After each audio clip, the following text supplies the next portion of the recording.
normal. Isso é definido daí pela lei de Snell. Por que que eu disse que essa lei é bastante importante para nós? Porque ela ajuda a gente a saber por que que o céu é azul e por que que no entardecer ele é alaranjado e tal.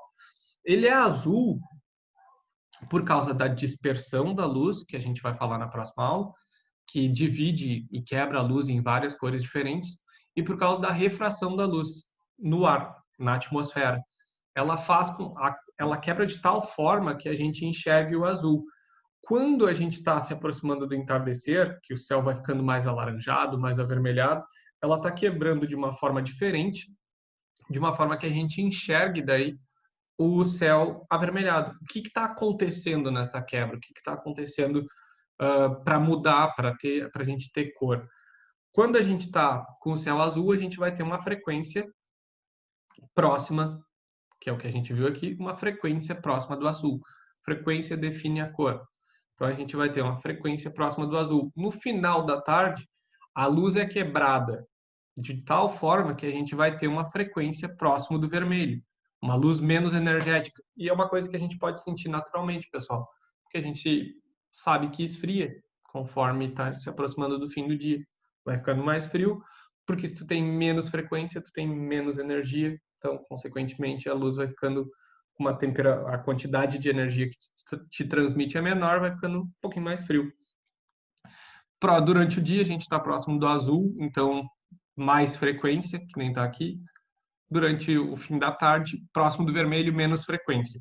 Isso está diretamente ligado à quebra da luz na atmosfera, feita pela refração da luz, que a gente está vendo aqui.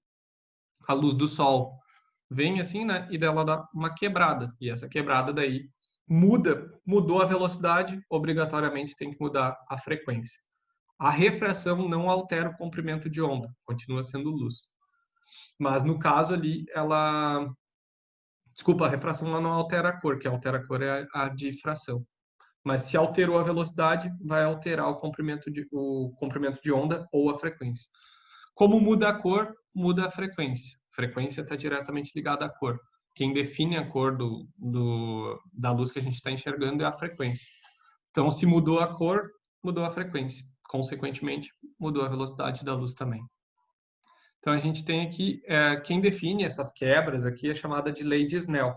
A gente tem alguns exemplos super interessantes, que é, por exemplo, aqui a gente tem água, e daí a gente tem uma setinha aqui que está apontando, no caso, para vocês, para a esquerda.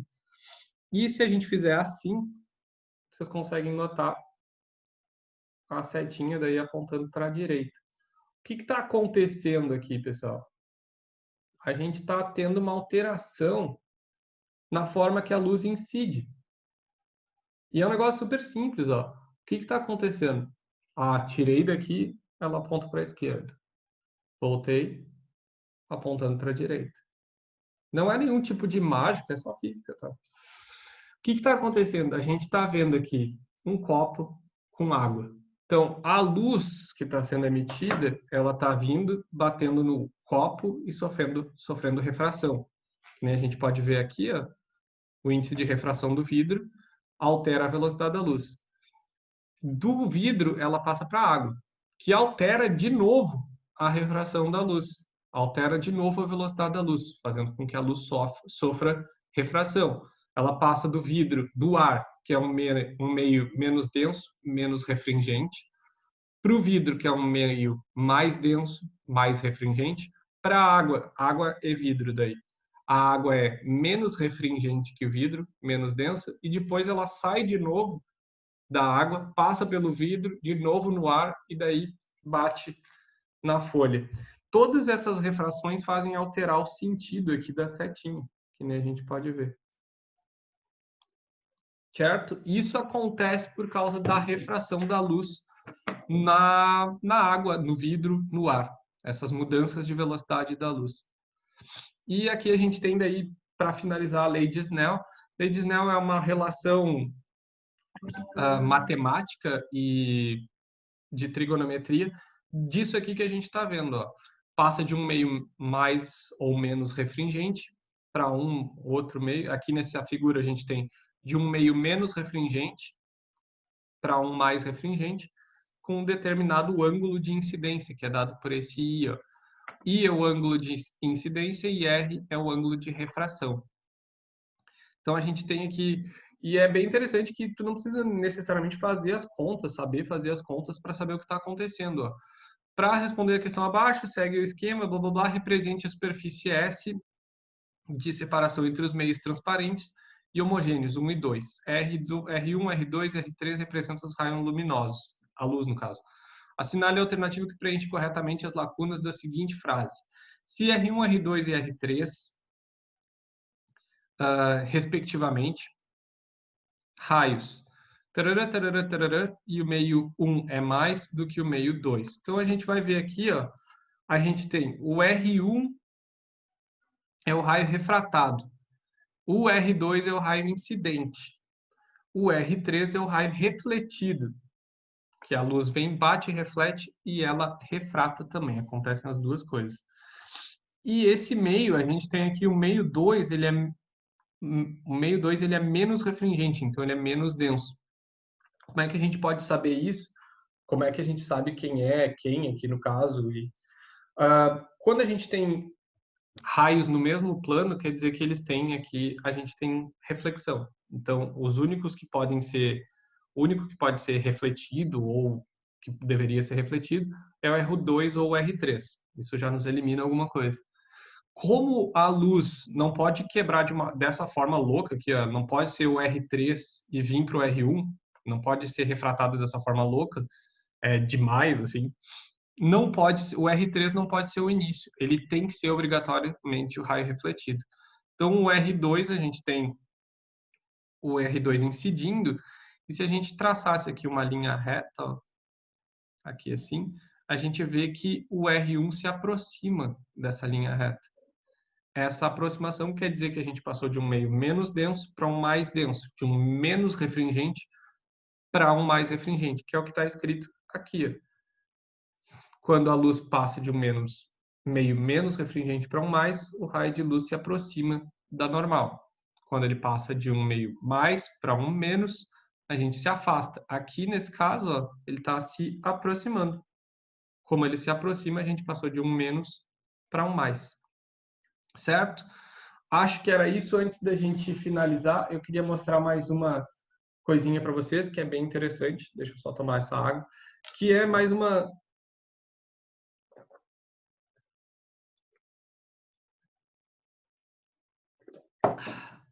um experimento de refração, mas feito de uma forma um pouquinho diferente, que ele traz uma outra coisa que a gente usa um outro tipo de material. A gente tem aqui, ó, um copinho pequenininho. Ele tá com um líquido dentro. E aqui a gente tem o copinho d'água. Como vocês podem ver, tem um outro líquido dentro dele. Certo? O que a gente vai fazer? Colocar um dentro do outro. Se vocês observarem bem ali, ó, não dá para observar bem, porque não dá para ver.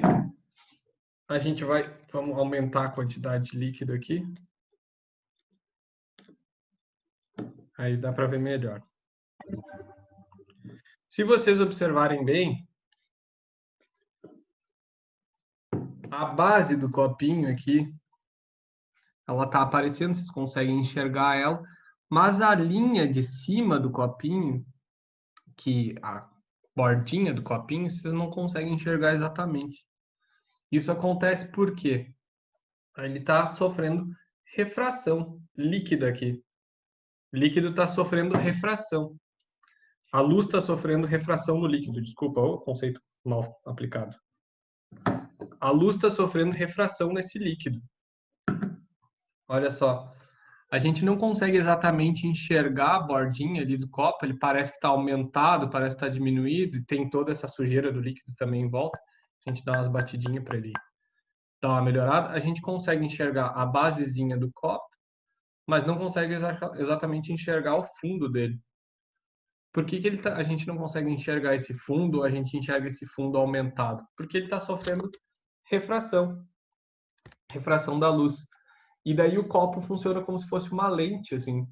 E a gente sofre diferentes refrações, de novo, ó, no vidro para glicerina, nesse caso, e daí o vidro do copinho pequeno, a glicerina dentro do copinho pequeno, e a gente acaba não enxergando direito o copinho de dentro por causa desses processos de refração, de quebra da luz, que a luz está sofrendo ao tentar passar de um meio para o outro. Ela está vindo do ar, que é menos refringente, para o vidro, que é mais refringente, para a glicerina, que é mais refringente que o vidro.